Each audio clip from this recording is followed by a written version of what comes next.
The morning sky over London was pale and quiet, the kind of quiet that only comes before something big. It was the sort of day that people would remember for years, not because of the weather, not because of the season, but because of what was about to happen in front of millions of eyes. Cameras were already set up along the roads. Crowds had gathered since the early hours, wrapping scarves around their necks, holding flowers they had brought from home. Some had traveled from other cities. Some had come from other countries. They stood close together, shoulder to shoulder, and waited. Nobody needed to explain why they were there. Everyone already knew Kate, the Princess of Wales, stepped out into the cool morning air with the kind of stillness that only comes from deep, practiced strength. She was dressed simply, but perfectly. Her eyes were soft, a little red at the edges, though she held her composure the way a person does when they have spent days preparing themselves for a moment they cannot escape. She had known this day was coming. She had thought about it, probably rehearsed it in her mind more than once. But thinking about a moment and actually living it are two very different things, and even she, for all her preparation, felt the full weight of it the second she stepped outside. William walked beside her, tall and steady, his jaw set in that familiar way of his firm, controlled but not cold. There was something in his eyes that told a different story from his posture. He was carrying something heavy, something that no amount of royal training could completely hide. He glanced at Kate once, just briefly, and in that single look, there was an entire conversation, a shared grief, a quiet understanding, a promise to hold it together for just a little while longer. Their children, George, Charlotte, and Louis, walked with them. The sight of the three young ones moving so carefully, so quietly, touched something deep in every person who watched. George, the eldest, walked with a seriousness that seemed far too mature for his age. Charlotte held herself with a gentle dignity that reminded so many people of the women in her family who had walked in grief before her. And little Louis, the youngest, stayed close, his small hand occasionally reaching out, as children do when they sense something is wrong without fully understanding what it is. The nation had been preparing for this farewell for some time, but preparation does not soften the reality of loss. Britain had watched its royal family go through many such moments over the decades, and yet each time it felt new, it felt raw, it felt personal.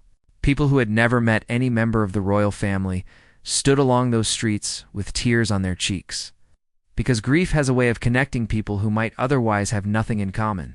It crosses borders and backgrounds and beliefs.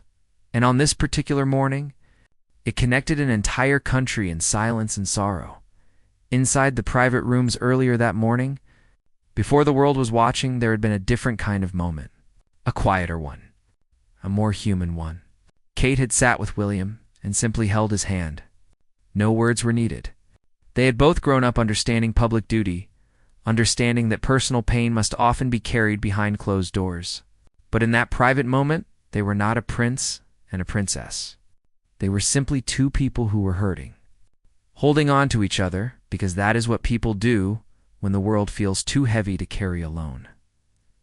What made this farewell shake the nation was not only the loss itself, but the way Kate and William faced it. They did not crumble publicly. They did not perform their grief for cameras or seek sympathy in dramatic displays. Instead, they showed something far more powerful and far more rare. They showed silent strength, the kind of strength that does not shout or break down in public, but that moves through pain with dignity and love.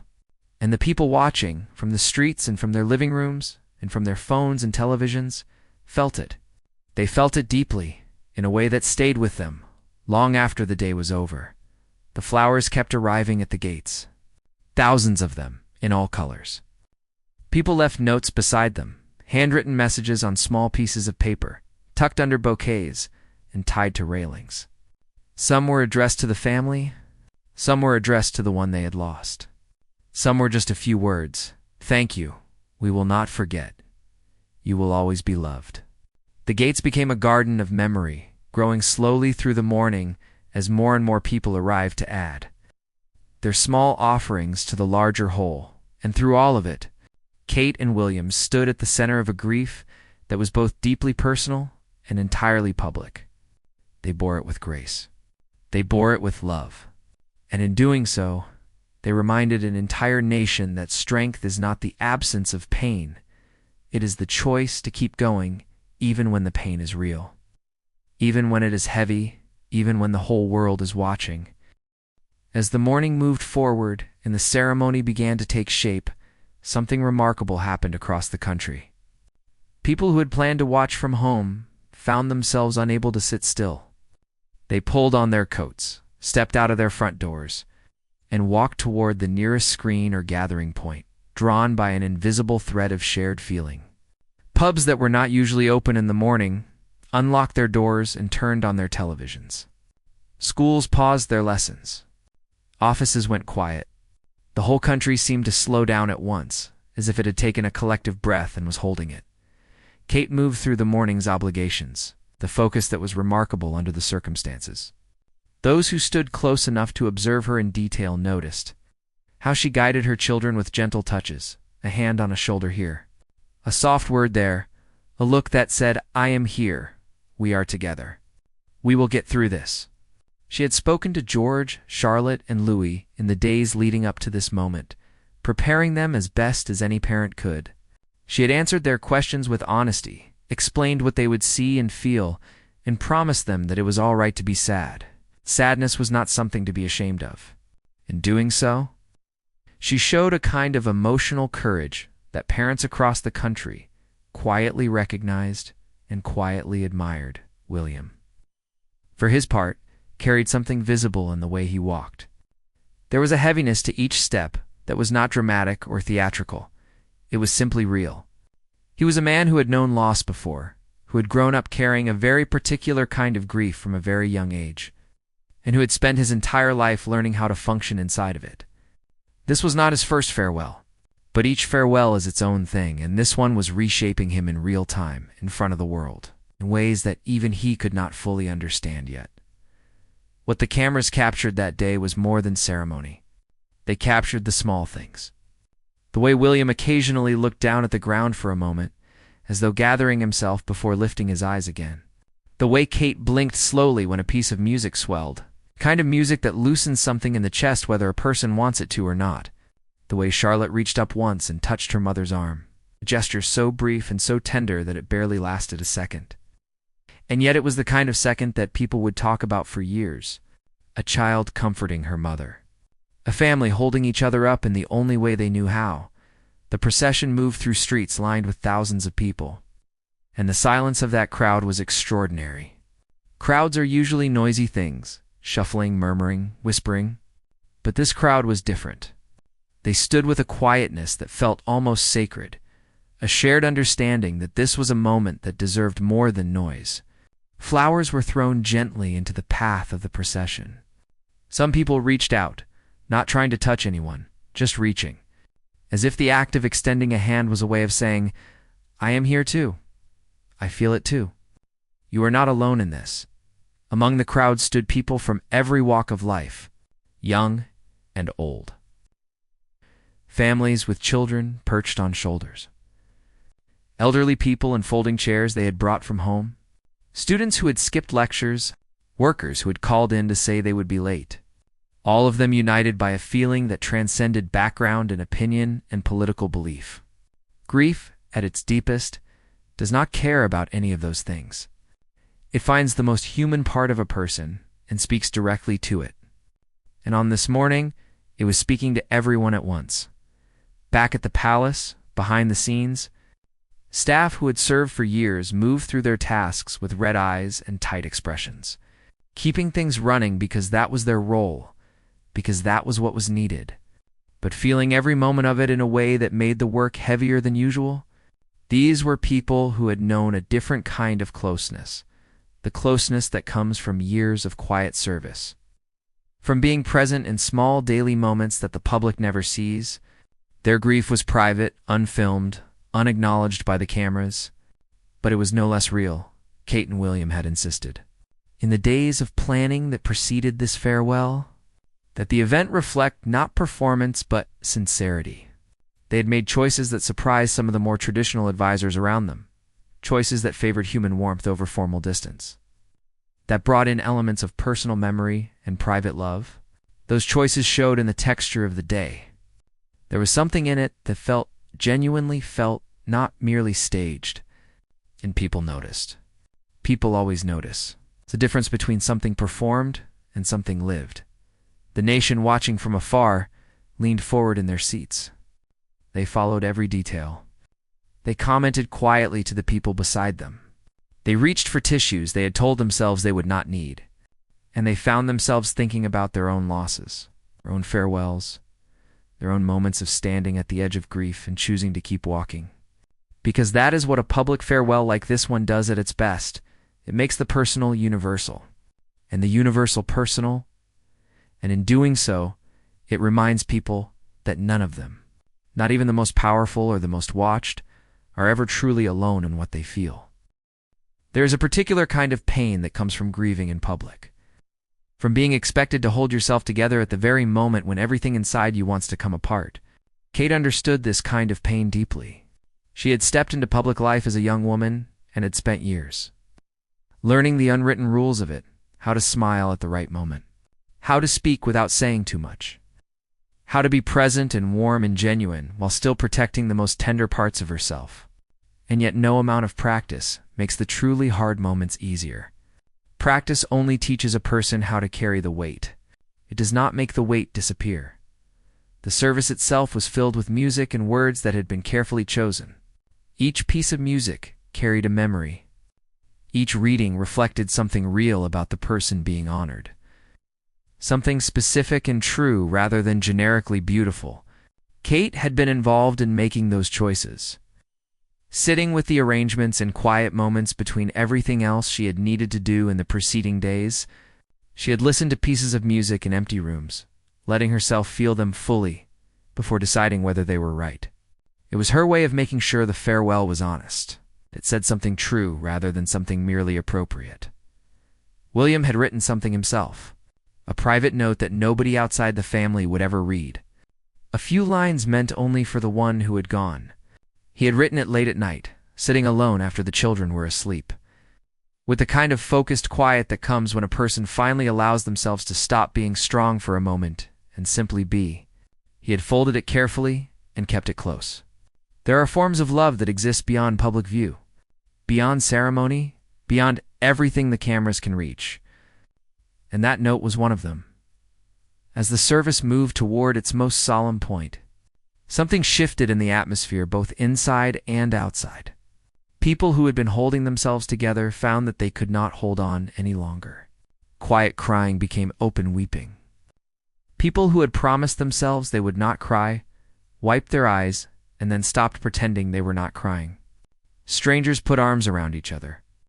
Hands were held between people who had met only hours before, drawn together by the particular intimacy that grief creates. Across the country, in living rooms and cafes and offices, the same thing was happening. The farewell had broken through the walls that people usually keep up between themselves and their feelings. And what came through was entirely human. Kate and William, sitting at the center of it all, remained steady. Not because they were not feeling it. Anyone who looked closely at their faces could see that they were feeling everything. But because they had made a choice, perhaps wordlessly, perhaps without even consciously deciding, to be a steady presence for each other and for their children and for the people watching. There is a kind of leadership that has nothing to do with speeches or decisions or policies. It is the leadership of simply showing people how to endure, how to remain standing when the ground is shaking. And on this day, Kate and William were offering exactly that. George sat between his parents at certain points in the service, and the sight of him trying to follow everything with the careful attention of someone much older than his years was one of the images that would stay in people's minds longest. He was learning, in real time, what it meant to carry responsibility, to be part of something larger than himself, to hold himself up when the feelings inside were pulling him down. It was a lesson no child should have to learn so young. And yet the royal family has always existed at this intersection where private love and public duty meet, sometimes gently and sometimes with great force. Outside, the crowds had not thinned. If anything, more people had arrived as the hours passed. Drawn by the pull of collective feeling, unwilling to be alone with the moment, they stood patiently, respectfully, forming a long human line of quiet solidarity. The flowers at the gates had grown into something vast and colorful and almost overwhelming. Messages kept appearing, new ones tucked carefully between older ones. The words layering up into something that felt like a conversation, thousands of small voices speaking into the same space, saying the same essential thing in their own different ways. The television coverage was watched in countries far beyond Britain. Screens in Europe, in Australia, in Canada, in places where the connection to the British royal family was distant, but the connection to the idea of love and loss and family was immediate. People in other languages read subtitles and still felt the same thing. Grief translates. Dignity translates. Love translates. Whatever language a person speaks, they understand a family standing together at the edge of the hardest kind of goodbye, and what people saw. Watching Kate and William through that long and heavy day was something they would carry with them. Not the ceremony, not the formal elements, not the pageantry, but the truth underneath all of it. To people, a family, choosing to face something unbearable with grace and with love. Not because it was easy, but because it was right. Because some things are worth showing the world, not to perform them, but to affirm them. To say, quietly and clearly, that love is real, that loss is real, and that the strength to keep going is real too. By the afternoon, something had changed in the air over London. The sharpest edge of the morning's grief had not gone away. Grief does not work that way. But it had softened into something that felt almost like gratitude.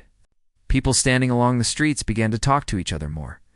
A kind of warmth had settled over the crowds, the way warmth sometimes does after a storm, when the air feels cleaner and more open than before. Strangers who had been standing silently beside each other for hours began exchanging quiet words. They shared memories, things they remembered, moments that had stayed with them over the years. Small stories passed between people who would likely never meet again, but who had shared something significant enough to make the conversation feel natural. Kate noticed this shift. Though she was too occupied to observe it directly, she sensed it in the faces of the people she passed when the procession moved again through the afternoon. The raw weeping of the morning had given way to something softer, eyes that were still wet but also somehow warmer, expressions that held both sorrow and something close to peace. She had seen grief move through its stages before, and she recognized this transition. It was the moment when loss begins, only begins, not finishes, to make a kind of sense. Not the sense that makes it hurt less, but the sense that makes it possible to breathe again. William walked beside her and thought about the years. He was a man who spent a great deal of time thinking about time, about the past and what it contained, about the future and what it demanded. He had grown up in a family where history was always present, where the weight of what came before was felt in every room, in every ceremony, in every decision. On this afternoon, that weight felt particularly real. He was acutely aware of the thread that ran through his family across generations, a thread of duty and love and sacrifice that connected each person to those who had come before and those who would come after. He felt that thread in himself, and he felt it in George walking nearby. Charlotte, throughout the entire day, had shown something that surprised and moved many of the people watching closely. She had been, in a quiet and undemonstrative way, a source of calm. She checked on Louis with a sisterly attention that seemed almost instinctive. She stayed close to her mother without clinging. She kept her composure with a naturalness that spoke not of suppression, but of something deeper, a genuine steadiness that was her own, not performed, not forced. The people who noticed it thought of her mother and of her grandmother before that, and recognized a quality that seemed to run through the women of this family like a river running through stone. Louis, young enough to not fully understand everything happening, old enough to feel the weight of the people around him, moved through the day in the way children do, alternating between solemnity and small moments of ordinary childishness that provided a strange and necessary relief to the day's heaviness. A moment where he looked around with wide eyes at the enormous crowds. A moment where he pressed close to his father's side and held on. These small human moments cut through all the formality and reminded the watching. World that underneath the crowns and the ceremony and the global significance, there was just a family. A real family, feeling real things. As evening approached and the formal obligations of the day began to draw toward their close, Kate and William found a few minutes together, not truly alone. They were never truly alone on a day like this. But in a space where the demands on them briefly lessened, they stood near a window, looking out, not speaking much. There was nothing more that needed to be said between them. They had said what needed saying in the days before, in private. In the language of long partnership, the language made of small gestures and shared silences and the knowledge of each other, that builds slowly over years until it becomes something almost wordless, the nation, by evening, was processing. Social media filled with reflections that were unusually thoughtful, less combative than usual, more tender. People shared photographs from the day, not with commentary designed to provoke or divide, but with simple human captions. I was there. I will always remember this. This mattered. Journalists who had covered dozens of royal events wrote that this one felt different. It had reached people in a way that was harder to explain than to feel. Had gotten past the usual distance that exists between the public and the institution, and had landed somewhere more personal. The reason it had landed there was Kate and William. Not the ceremony, not the logistics, not the long tradition behind everything, but the two of them and their children, and the specific and irreplaceable way they had moved through the hardest day with their hearts visible, even when their expressions were composed. They had not hidden. They had not been cold. They had been present, fully and genuinely present, in a way that is rarer than it sounds, especially under that kind of pressure, under that kind of watch. And people felt the difference between that and performance, and it moved them. What the afternoon left behind was a feeling that was hard to name, but easy to carry, something between sadness and warmth, between loss and love, between the ending of one thing and the beginning of the long work of living with what had ended. The streets began to clear slowly as darkness came. People walked home in ones and twos, quieter than when they had arrived, carrying the day inside them. They would remember it, not because it had been grand, though it had been, but because it had been true. Night came over London slowly, the way it does in the transition between seasons. When the darkness arrives a little later each evening and the air holds a coolness that is gentle rather than harsh, the city had been through an enormous collective experience, and now it settled into the particular quiet of exhaustion and reflection. The lights of the palace glowed softly in the dark. The sea of flowers at the gates had grown so large through the day that it now spread across a considerable stretch of pavement, thousands of individual offerings of love from thousands of individual people. Lying together in a single vast expression of feeling, Kate sat with her children that evening in a room away. From the formality of the day, she had changed into something simpler. Her hair was down. She looked like herself, not the princess who had stood in front of cameras all day, but the mother, the woman, the person underneath the role. George, Charlotte, and Louis were with her, and she let the evening be gentle. She did not push them to speak about what they had felt if they did not want to. She let the silence exist comfortably, let them come to her when they were ready, let the evening have its own natural pace. She understood from experience that grief does not always want words. Sometimes it wants company, warmth. The simple fact of not being alone. William came to them after he had finished the last of the day's necessary obligations. He was visibly tired in a way that the cameras had not fully captured. The tiredness of a person who has been holding himself together all day and has finally, in the privacy of family, allowed the effort to show. He sat down, and the children moved closer to him with the ease of long habit. And for a time they were simply a family in a room at the end of a very hard day, which was exactly what they needed to be. The days and weeks that followed carried the particular texture of grief's aftermath. There were moments of sudden, unexpected emotion, a piece of music on the radio, a photograph in a newspaper, a sentence from someone that arrived at just the wrong angle, and unlocked feelings that had been waiting beneath the surface.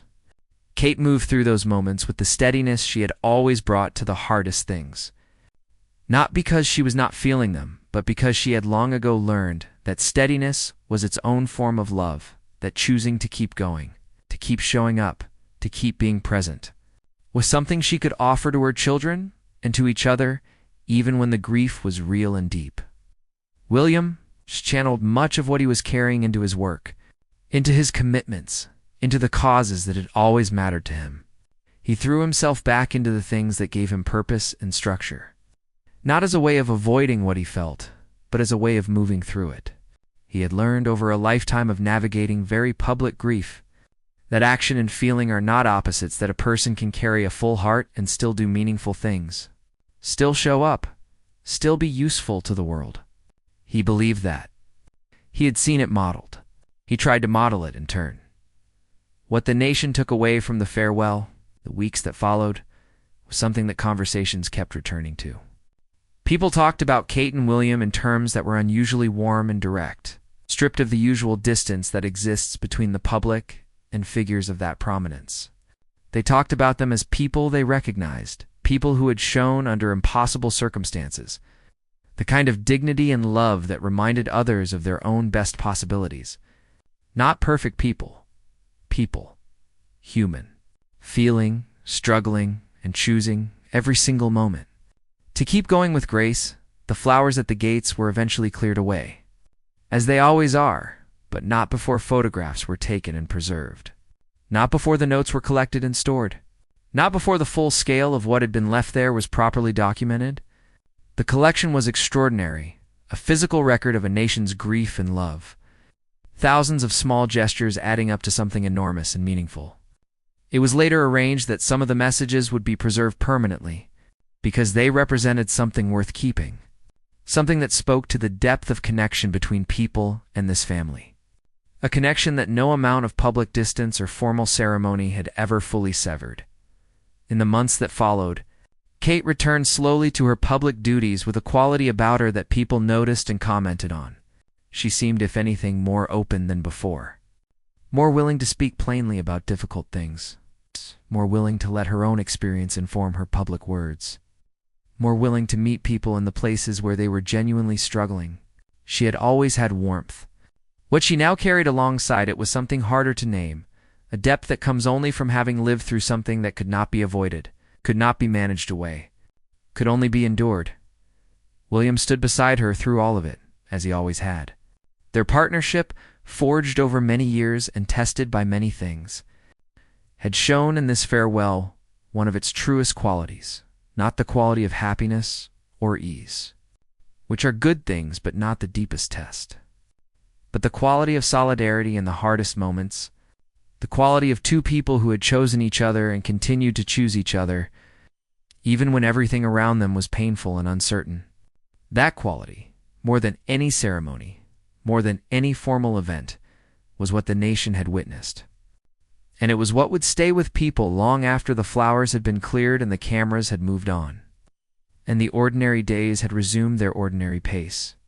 The farewell had shaken the nation because the strength at the heart of it was real. And real things, when people are lucky enough to witness them, have a way of leaving a permanent mark.